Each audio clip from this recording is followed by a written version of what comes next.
এখানে চাকরি পাওয়া আমাদের মূল উদ্দেশ্য নয়, টাকা কামাই করা আমাদের উদ্দেশ্য নয়, এই পৃথিবীতে বাড়ির মালিক হওয়া আমাদের উদ্দেশ্য নয়। কারণ একদিন আমরা এর সব কিছু ছেড়ে চলে যাব। এই দুনিয়াতে আমাদের উদ্দেশ্য হলো ভালো কিছু করা, আমাদের নিজেদের জন্য ভালো কিছু করা এবং এমন ভালো কিছু পেছনে রেখে যাওয়া যা আমাদের মৃত্যুর পরেও কাজে লাগবে। এই উদ্দেশ্যে আমাদের এই দুনিয়াতে রাখা হয়েছে।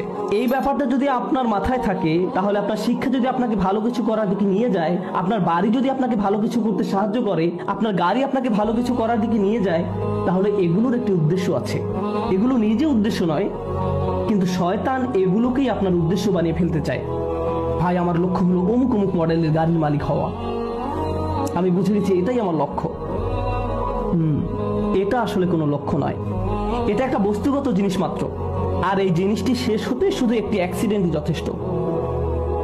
যে বাড়িটি নিয়ে আপনি এত বেশি মগ্ন হয়ে আছেন, শুধু একটি ভূমিকম্প এটি ধ্বংস করে দেওয়ার জন্য যথেষ্ট। একবার আগুন লাগলেই শেষ। এই জিনিসগুলো আর এমন কি, এগুলো আসে আর যায়। শয়তান এভাবে আমাদের মনকে এসব তুচ্ছ বিষয়ে নিমজ্জিত করে রাখে।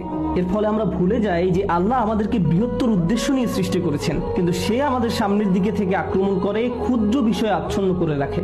ফলে আমরা আমাদের সৃষ্টির উদ্দেশ্যের কথা ভুলে যাই। শয়তানের সামনের দিক থেকে আক্রমণ করা নিয়ে সর্বশেষ যে কথাটি বলতে চাই, আপনাদের অনেকের কপালে হয়তো সামনে